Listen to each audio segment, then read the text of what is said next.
अस्सलाम वालेकुम students of 5 class. क्या हाल है आप सबका? मैं उम्मीद करती हूँ आप सब अपने अपने घरों में खैरियत से होंगे। अल्लाह ताला आप सबको हमेशा हंसता मुस्कुराता रखे और आप सबको अपनी हिफाजत में रखे। जैसा कि 5 क्लास आपको पता है कि हमारा कौन सा सबक हम पढ़ रहे हैं, मिसाके मदीना। कल हमने इसका क्या काम किया था? कल हमने इसके मुख्तसर सवाल जवाब किए थे। तो आज हम इसका कौन सा काम करेंगे? आज हम इसके तफसीली सवाल जवाब नंबर 1 करेंगे। तो ये आपने यहाँ पर सबसे पहले इंडेक्स लिखेंगे। इंडेक्स आपने लिख लेना है 28 मई 2021, तफसीली सवाल जवाब नंबर 1। मैं फिर से बार बार ये बात कहती हूँ बेटा, आज का काम आप सब ने कल पर नहीं छोड़ना। रोज़ का काम रोज़ लिखें, रोज़ उसे याद करें, तो इससे आपको किसी मुश्किल का सामना नहीं करना पड़ेगा। तो आइए स्टूडेंट्स, आप सब तैयार हैं मेरे साथ आज का काम करने के लिए?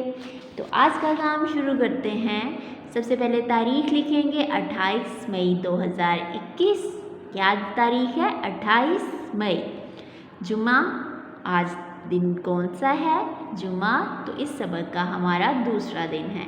तफसीली जवाब लिखें। सवाल नंबर 1 है, मिसाके मदीना की अहमियत बयान करें। यानी मिसाके मदीना क्यों इस माहदे को कायम किया गया, इस माहदे से क्या फ़ायदा हासिल हुआ, आपने ये बताना है। हिजरत मदीना से पहले मदीना के मुख्तलिफ़ कबाइल आपस में जंगें लड़ते लड़ते थक चुके थे। मतलब जब आप सल्लम के मदीना, क्योंकि आप सल्लम की पैदाइश तो मक्का में हुई, तो आप सल्लम मक्का में ही रहते थे। लेकिन जब आप सल्लम के आने से पहले मदीना में जो तरह मुख्तलिफ़ कबाइल थे वो आपस में हमेशा लड़ते रहते थे। तो जब नबी अकरम सल्लल्लाहु अलैहि वसल्लम मक्का से हिजरत करके मदीना तशरीफ़ लाए, तो आप सल्लल्लाहु अलैहि वसल्लम ने मुहाजिरीन और अंसार के दरमियान कौन सा रिश्ता कायम किया था? भाईचारे का। Very good. ये आपको याद है या नहीं कि जब आप सल्लल्लाहु अलैहि वसल्लम मक्का से मदीना हिजरत करके आए तो आपने मुहाजिरीन और अंसार के दरमियान भाईचारे का रिश्ता कायम किया। तो इस भाईचारे के रिश्ते को कायम करने के 5 माह बाद, कितनी देर बाद? 5 माह बाद, जब आप सल्लल्लाहु अलैहि वसल्लम ने देखा कि यहाँ पर तो मुसलमानों और यहूदियों की और आपस में लड़ाइयाँ ही नहीं ख़त्म हो रही, जो मदीना में कबाइल रहते हैं वो आपस में लड़ते ही रहते हैं।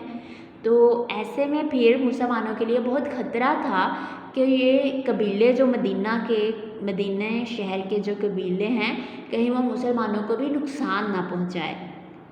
तो फिर मुसलमानों और मुख्तलिफ़ कबाइल के दरमियान एक माहदा कराया। तो आप सल्लल्लाहु अलैहि वसल्लम ने भाईचारे का रिश्ता कायम करने के बाद फिर मुसलमानों और मुख्तलिफ़ कबाइल, यानी जो मुख्तलिफ़ कबाइल होता है, एक हो तो कबीला मतलब किसी भी जगह के लोग जब अलग होकर एक ख़ानदान की शक्ल में रहने लग जाते हैं, अलग एक ही शहर में अपना एक हिस्सा बना लेते हैं रहने के लिए, ताकि मदीना मुनव्वरा की हदूद में अमन व अमान कायम हो सके। यानी तमाम लोग जो है वो सुकून से रह सके, उनके जानो माल की हिफाजत हो सके।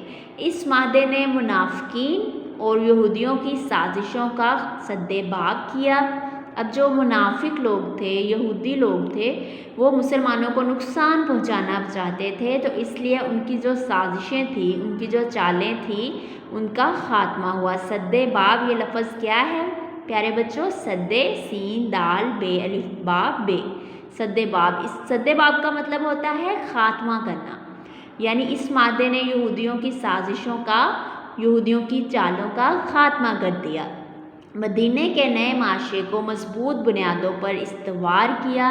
यानी जो मदीना में लड़ाइयाँ होती रहती थीं, वो माशरा खुशहाल हुआ और वहाँ पर मुसलमानों की मजबूत बुनियाद बन सकी और अहले ईमान की बाहमी अखुवत व मोहब्बत के रिश्ते को मजबूत किया। तो इस माहदे ने तमाम जो मुसलमान थे उनकी आपस में मोहब्बत और उनके आपस में जो भाईचारे का रिश्ता था उसको मजबूत किया। तो ये माहदा मिसाके मदीना हमारी इस्लामी हुकूमत, इस्लामी रियासत की बुनियाद भी बना। तो इस माहदे की हमारी इस्लामी तारीख़ में बहुत अहमियत है और ये बहुत ही अहम माहदा है جس کی بنیاد پر ہی اسلامی حکومت نافذ کی گئی۔ میں امید کرتی ہوں اسٹوڈنٹس آپ اس کو اچھے سے یاد کریں گے اور اپنی نوٹ بک پہ لکھ کے اس کی پریکٹس بھی کریں گے۔ اس کے بعد ہم اگلی ویڈیو میں ملیں گے۔ آپ سب اپنا اور اپنے گھر والوں کا خیال رکھیے گا۔ ہم سب ٹیچرز کو اور اپنے والدین کو اپنی دعاؤں میں یاد رکھیے گا۔ اللہ حافظ۔